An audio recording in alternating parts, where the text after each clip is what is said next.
Before we're dismissed to class, we'll sing from our hymnal number 6.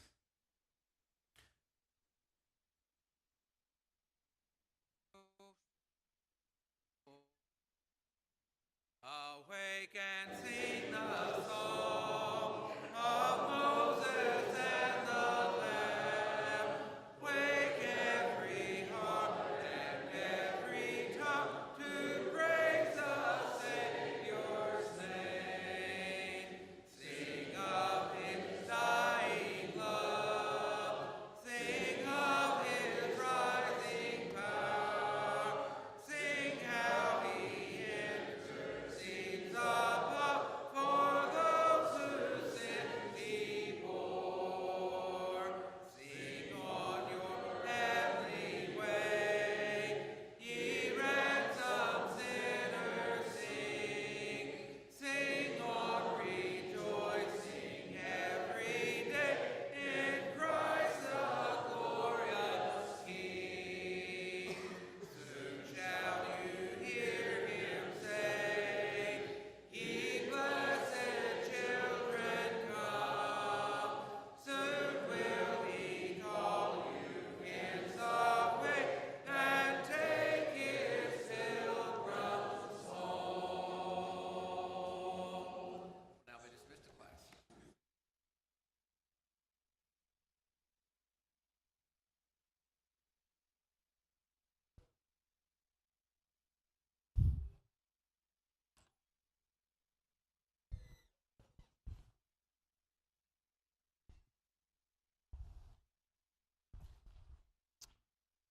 Good morning. Okay. All right. If you would, go ahead and be turning to Judges chapter 13. We're going to look at that. What I wanted to do this morning is try to finish up some of our examination of the angel of the Lord and maybe offer some conclusions from that and some things for you to think about. And then we want to talk about the walls of Jericho this morning. So I'm really going to try to do that, and you won't be surprised if I don't make it to the walls, but I'm going to try. So regarding the angel of the Lord, I wanted to make just a couple of observations. There are times where that phrase may be just talking about an angel of the Lord. There's some context like that.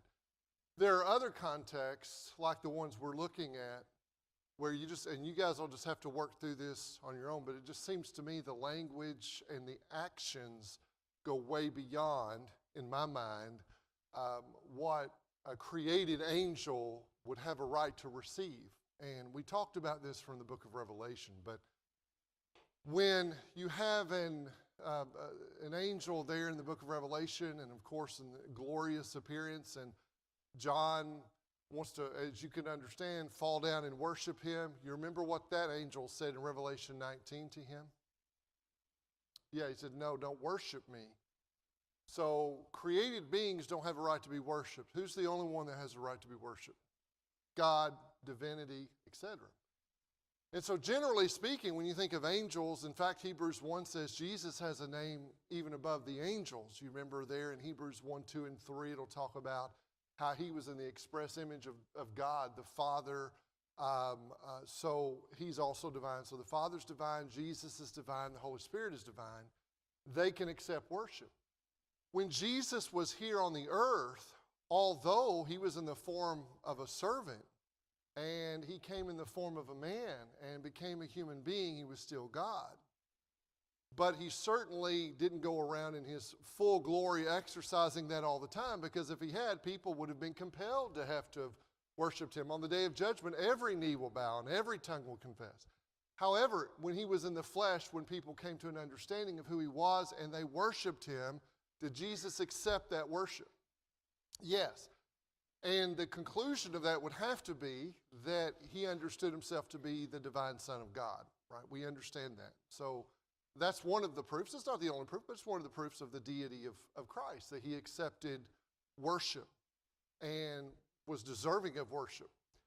Now then, having said that, there are some texts we've been looking at where we have the phrase, the angel of the Lord, And the angel of the Lord, and I believe can be at times speaking of the pre-incarnate activity of Jesus before he takes on flesh, because there are cases where the angel of the Lord is described as someone, for instance, seeing the face of God. Now, we know you can't see the full glory of God and live if you're in a mortal body. We've talked about that. But there's just language. There's times where he is worshiped and he accepts that worship. Well, if you're just talking about a created angel accepting worship, that would have been a sin. That would have been blasphemy. But if that description, the idea of the messenger of the Lord, is the activity of Christ before he takes on flesh, and we know he was active, that wouldn't be a problem. And so we notice different passages. Among those, and I'll try to just kind of refresh us a little bit, there's some sections in Genesis 16, but especially in Genesis 31, you remember then the angel of God said to me in the dream, when Jacob has this dream and he wrestles with God, with that angel, and I said, "Here I am." He said, "I am the God of Bethel." That's strange language for just a created angel. So the angel of the Lord claims to be God. He also mentions that he remembers the vow that Jacob had made. Let's go a little further with this. When you look at Genesis 32, Jacob asked for the name. And this, by the way, this is something you see quite a bit. Somebody will be dealing with the angel of the Lord and they'll say, "What's your name?"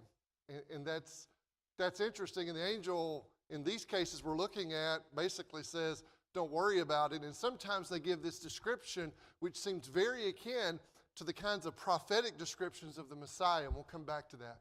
Jacob asked for the name of the angel of the Lord, and afterward Jacob said, "I have seen the face of God." Moses experienced in Exodus chapter 3 with the angel of the Lord in the divine presence. And in Exodus 23, we read that the angel of the Lord would bring Israel into the promised land, had the power to forgive sins. Now, just a created angel of the Lord wouldn't be able to do that. And had with him God's name and was the judge of Israel's nation, or Israel's enemies. I would say to us, there is a temptation sometimes for people to get the idea, and it's just not in the scripture. You know, we talked about 1 Corinthians 10, even talks about Christ's activity with Israel and not tempting Christ and that kind of thing. I think this is important for us to understand, that when we're looking at Jesus and his activity, sometimes people get the idea he's active in creation and that he's kind of just sitting there until Bethlehem, and then all at once he gets really active. That's just not the way the scriptures present this. And if you look at how the Godhead works, the Father, it's his will, it's his purpose, but as far as who's actually executing that will, not just over here in the New Testament, but all the way through the Bible, even in creation, it's Jesus. He's described as the divine word that would eventually become flesh. And so in Exodus 23, we have that language. But let's go further. I want us to look at Judges 13. This is a pretty interesting story. And so we read about Manoah and his wife, and they're getting some important instructions regarding their son. Who was their son going to be? Samson, that's right. And so I want to pick up, let's read in verse, we're going to kind of get in the middle of this. They say, for instance, verse 14, she should not eat anything that comes from the vine, nor drink wine or strong drink, nor eat any unclean thing. Let her observe all that I command. But let's read from verses 15, and let's go all the way down through verse 24. Okay, 15 through 24. So if somebody could do 15 through 20 and then somebody else could finish it out for us, that would be great. Jody, if you could just do Judges 13, 15 through 20. Rob, do you mind finishing up for us down through verse 24, 21 through 24, I guess.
Thank you very much.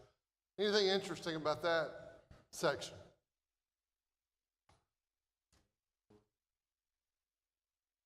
Okay. Anything else? Let's look at it.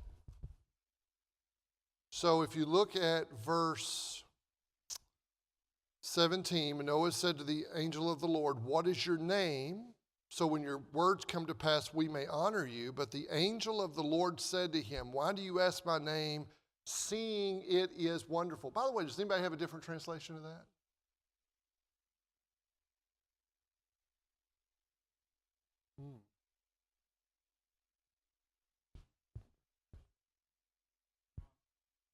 Yeah.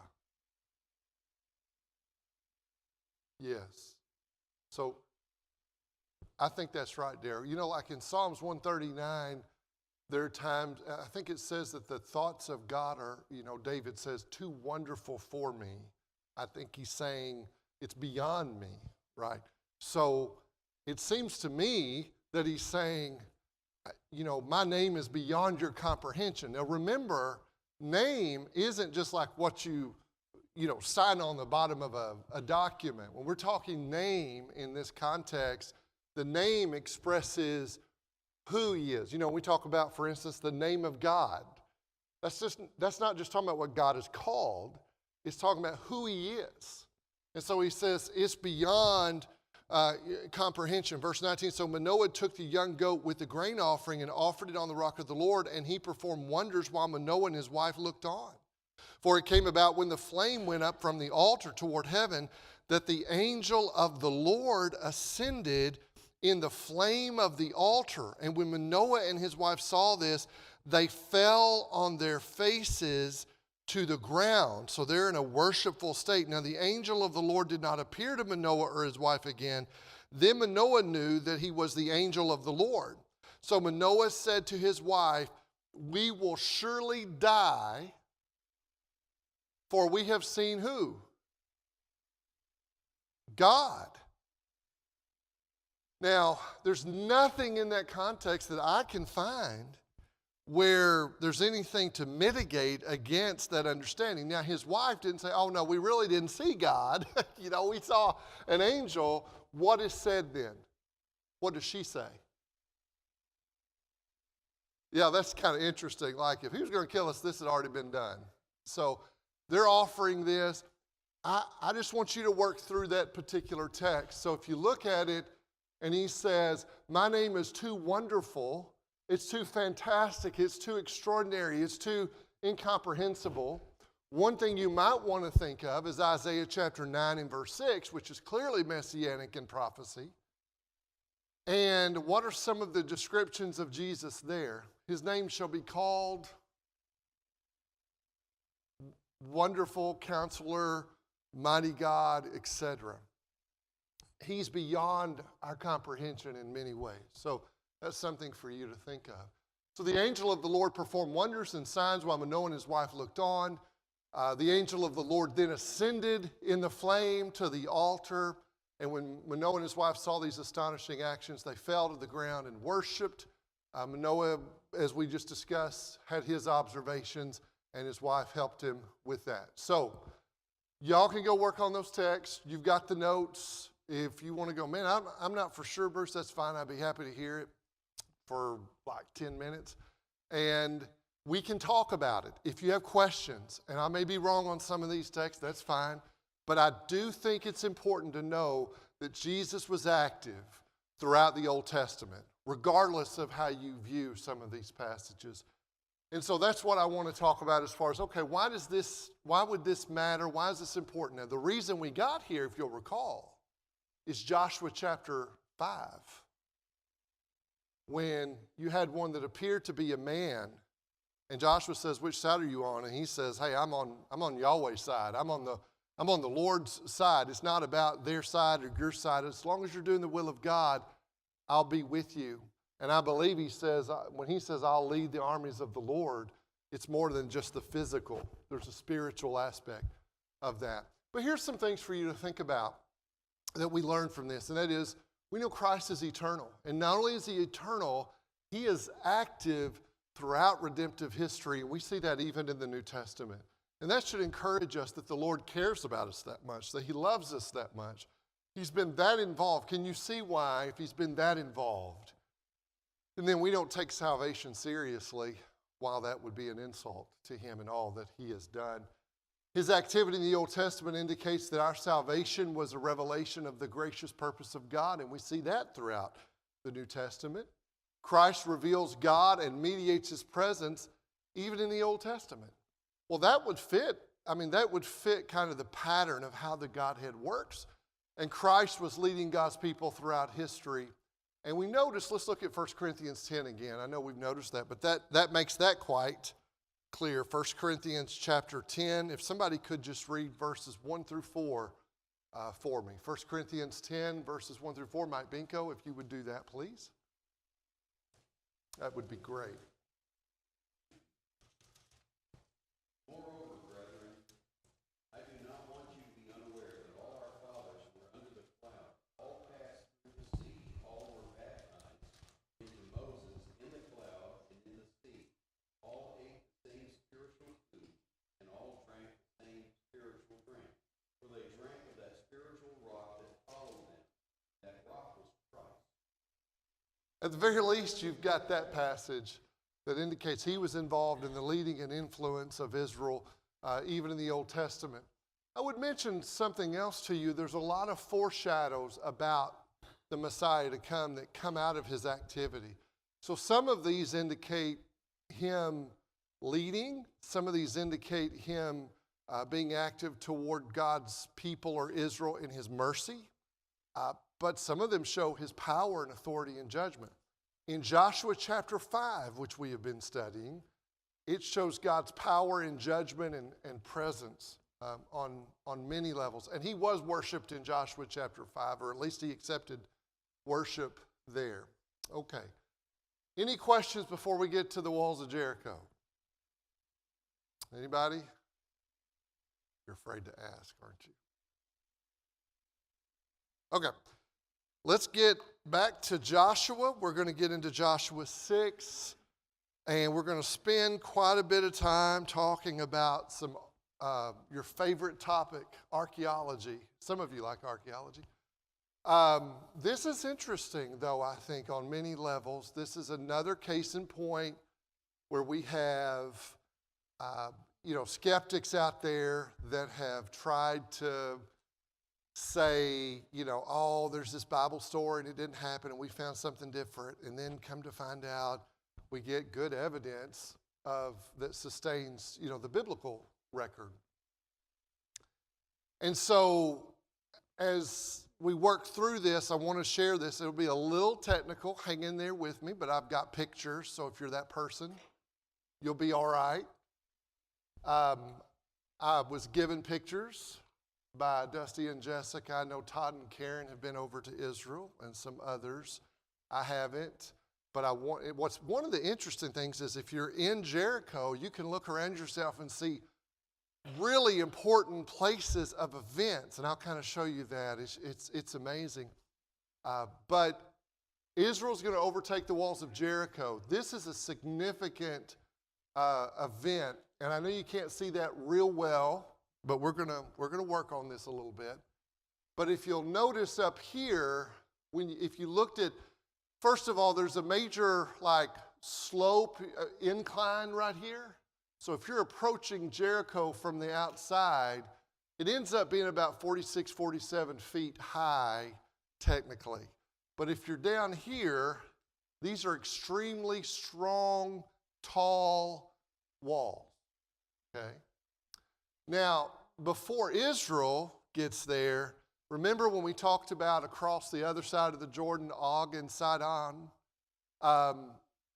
Most people couldn't get through those kings. So if you're going to come at Jericho from the other side, they were going to have a hard time getting through Og and Sidon. But Israel, we know you have them coming out of the slavery to Egypt, and they wander around, but now they've come through those kings, so that buffer zone's gone. Now let me ask you something else. How many Jews do we think we have? I mean, how big is Israel by this time? Say it loud. Like probably 2 million at least. So if you got a couple of million people coming up and you're in Jericho up here, and they would have had, towers and things like that. They see them coming. And what was the event when they crossed Jordan? Remember? The big wall of water. They would have been able to see that. And so you've got these people coming. Remember what Rahab said? That they knew about Egypt. They knew about Og and Sidon. They knew all this, and here they're coming. Does anybody remember? We talked a little bit about it. Does anybody have a general take on how many people probably were inside, like the walls of Jericho? That would be a big number. Yeah, but what were you going to say, Daryl? Okay, so what I read yesterday was bottom number 1,200, top number 4,000. So, even if you're the top number, it's probably less than that. Rachel said 2,000 to 3,000 or something, but that's somewhere in that vicinity. Y'all, that's not a lot of people. But they felt quite secure in their situation because of the walls and the way they were structured. Okay. So let's talk about these walls for a little bit. So the city of Jericho is defended by this complex, multi-layered system of fortifications that included a stone retaining wall and 2 mud brick walls.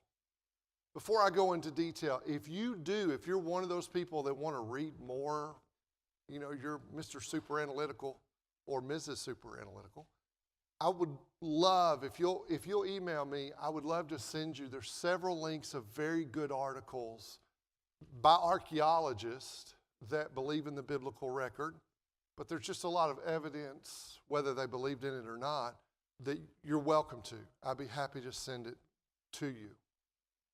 So it's thought that, like we said, Jericho, anywhere from 1,200 to 3,000, 4,000, maybe at the most. So this is a formidable barrier that we're looking at.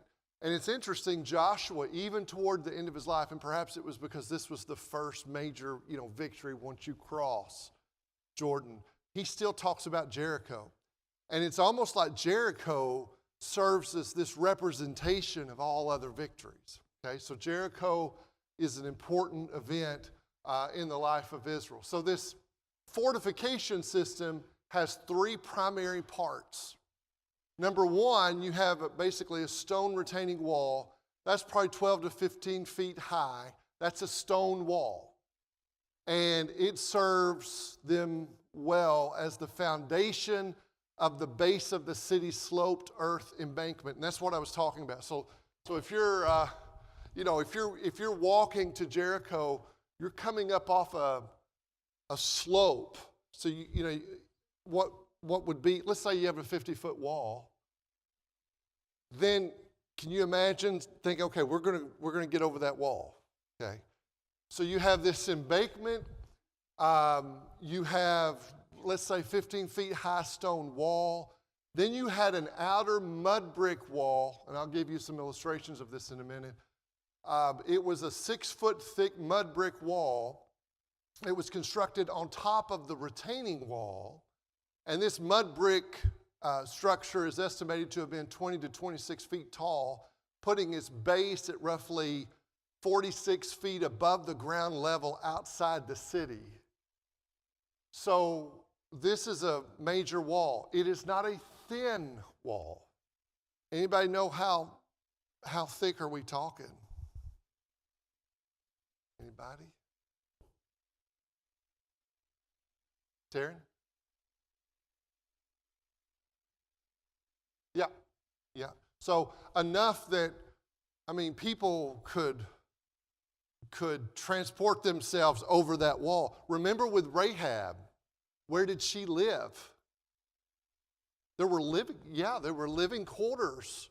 So we're not talking about something, we're talking about a thick, strong, large, secure wall that they would have had. So a second mud brick wall ran along the crest of the embankment, protecting the upper city. So this is This is Jericho. You can see this is Mount Nebo. We've talked a lot about that. These are recent pictures.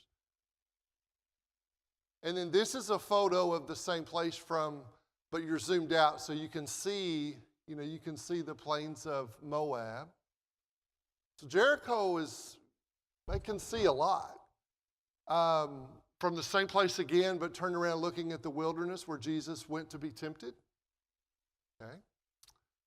Now we can look, you can see the Jordan River, which is interesting and what we've been talking about. Now, this is interesting to me. So they found layers of the wall. Now, when you read Joshua 6, after they overcome Jericho, Joshua pronounces some things. What does he say about Jericho and their future?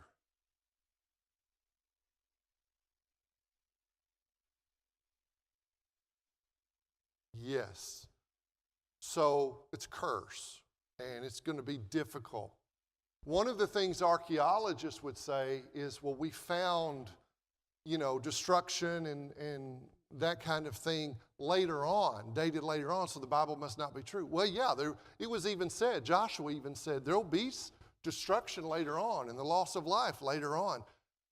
But if you back up, they've also found layers of wall that fit exactly the dating of when this would have been for Israel. We'll talk more or speak more to that. And this is another picture of various layers of that wall and what residually would have been left. Here's another picture where you can clearly see layers of the wall. One of the interesting things I found, and I'll try to share this with you in a minute, is one of the archaeologists, I guess it would have been in the 1950s, she mentioned and she wasn't a Christian or anything like that, but she mentioned there was some of the wall that remained. Well, and even scholars have said it's probable that could have been where Rahab was. So, they were going to make sure Rahab was taken care of. We'll read about that when we go through the text. So you have all of that. So let me go through some of these reports. Here comes the technical stuff, so brace yourself. If you do a careful reading of Joshua and Judges, that reveals that the Israelites did not immediately, now this will be important, so hang in there. In a minute you're going to go, oh, okay, there's the payoff. They didn't, if you look at what happened, they didn't immediately take over the entire land. Did they conquer everybody like they were supposed to and deal with everybody like they were supposed to? No. And we know that. Judges is a good consequence of that. So they didn't immediately take over the entire land. They didn't destroy all the cities. In fact, did they tear everything down and rebuild their own? No. What was said? What did they do with those cities? They lived in it. Now, one of the interesting things, and I'll probably get to this later, but I don't want to forget it, is what many archaeologists, or I shouldn't say many, the archaeologists, I was reading their discoveries and findings and all that, did say that there was a major cultural change of the artifacts they found there. So it was quick. Now, if Israel comes in and they take over those cities,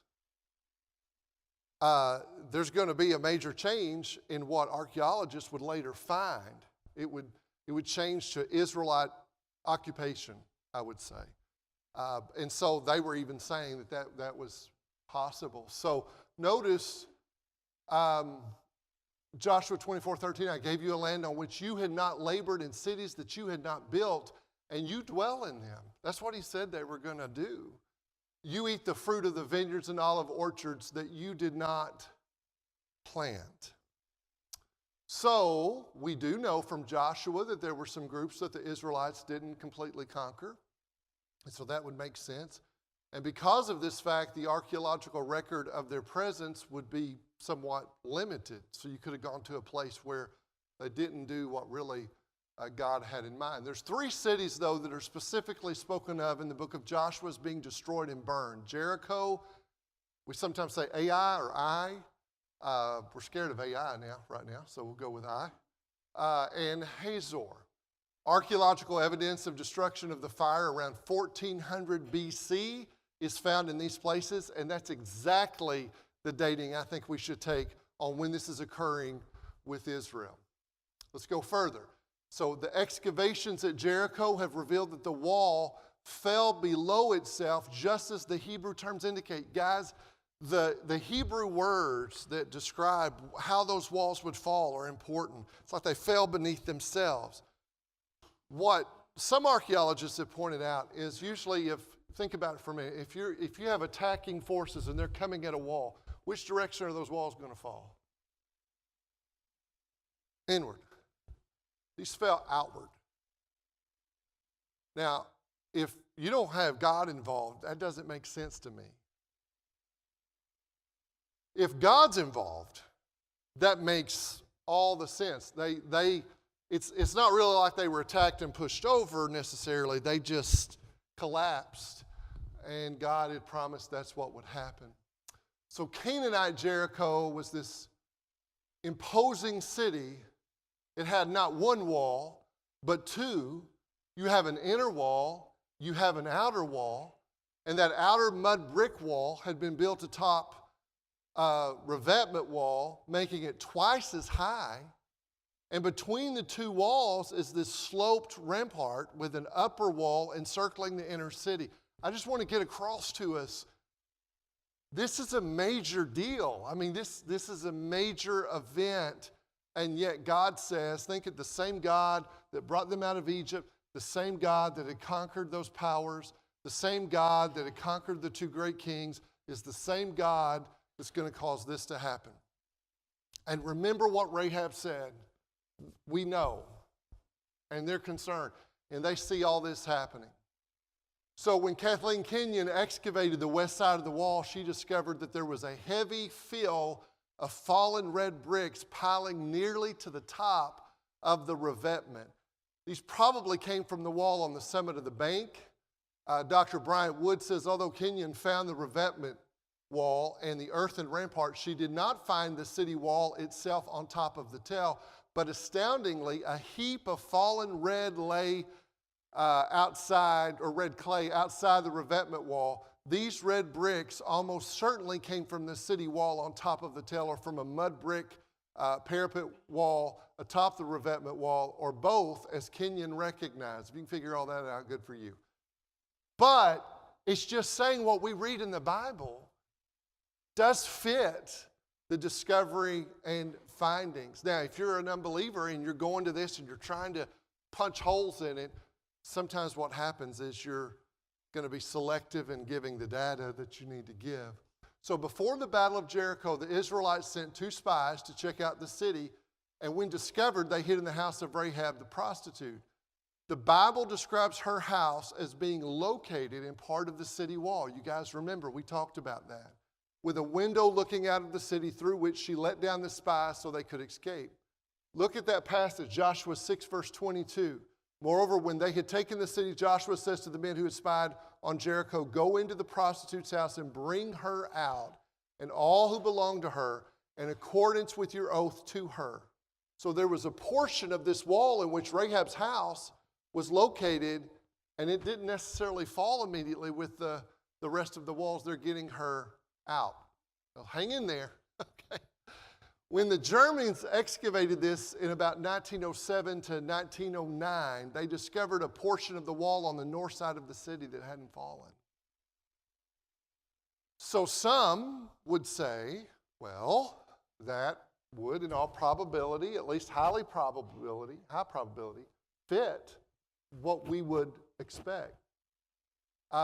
There were houses built on the rampart against the outer city wall. The walls of these dwellings were thin, only 1 brick in the width, indicating that this was likely a poorer part of the city. So it's plausible that this was the area of the city which Rahab's house would have been located. So everything keeps fitting. I'm not going to read all of this, but I do want to mention this. They also found these jars with burnt grain. And I thought, why would that? And that all archaeologists that are being fair about this have said that's a big deal. And I'm going, okay, why is that a big deal? So let's talk a little bit about it. This was found, they found it in the 1930s and 1950s. Kenyon, one of the archaeologists, found over 6 bushels of grain in one season alone. And this was what she said. So think about this for a minute. She made the point, this would have been, under normal circumstances, a strange discovery to have found this. She said, grain was a primary staple of food for ancient people. And so if Jericho was under siege for an extended period of time, especially if you're thinking from a human standpoint, trying to get through those walls, as was the usual military tactic of the day, the grain would have been eaten by the inhabitants. And that makes sense. So if you've got slow invasion, the grain's there, they would want that. They might eat that while this is going on. But if the city had fallen after a short siege, like it didn't take that long for those walls to fall, it would have been taken as an important source of food for the invading army. If you look at the Battle of Jericho, it would have been in the spring of the year, which would have been shortly after the harvest. The jars of grain indicate that the city was indeed destroyed in the spring of the year shortly after harvest. The siege of Jericho was only 7 days in length. We know that. So it didn't take very long. Large quantities of burned grains in the houses excavated of Kenyon and Garstang indicate that there was no prolonged siege prior to Jericho's destruction. You would think it would have been a prolonged siege, but it wasn't. Why wasn't it? Well, from a biblical standpoint, the siege was quick. I mean, you're talking 7 days, only because God wanted it to be 7 days. So all of this fits with what we see. Now, stay with me. The city of Jericho, what did God say they were to do with what they received from Jericho? What the product they found, what did he say they would do with it? What'd you say? It belonged to the Lord. There's a Hebrew word, harem, the ban. It was to be taken care of in that way. And that would explain why the grain was burned and not taken. Anybody else would have taken it, but they didn't. And that fits with the biblical text. So, that's what I got on that. Does anybody, they're in the notes if you want to look at it. I would encourage you, there's some really good articles I'd be happy to give to you. I know that's a lot, but just think about it from this standpoint. What they have found archaeologically matches up with what the biblical text says. Okay? That's the main, if you take that away, you go, okay, that makes sense. Now we're going to believe the Bible, but time after time, guys, and we've talked about it, just like saying the Hittites didn't exist and then they find out the Hittites did exist. It just feels like this happens so many times, where skeptics deny what the biblical text says, even in the Old Testament, and then we end up finding that this is exactly what occurred. Now, here's what I'd like for you to do. We're not going to talk about any of that next Sunday. Whew. Okay, we're not going to talk about that. But I wanted you to have it, and I wanted you to know you have every reason to have confidence in the biblical text in this wonderful story. What we're going to do next time is we're just going to go right through Joshua 6, and we're going to draw important points. Now, as we leave here, here's what I want to ask you to do. As you read through Joshua chapter 6, not only get the immediate text, I think it's 27 verses or something like that. Just take the time this week. It won't take you that long. Read that chapter a time or two. But what I want you to do is think about what principles from Joshua 6, from that chapter, might apply to salvation for the sinner today. Because I really think Joshua 6 is significant in showing us how we're saved by grace through faith, and that we don't deserve it, we don't earn it, but obedience is necessary. So when you read through Joshua 6,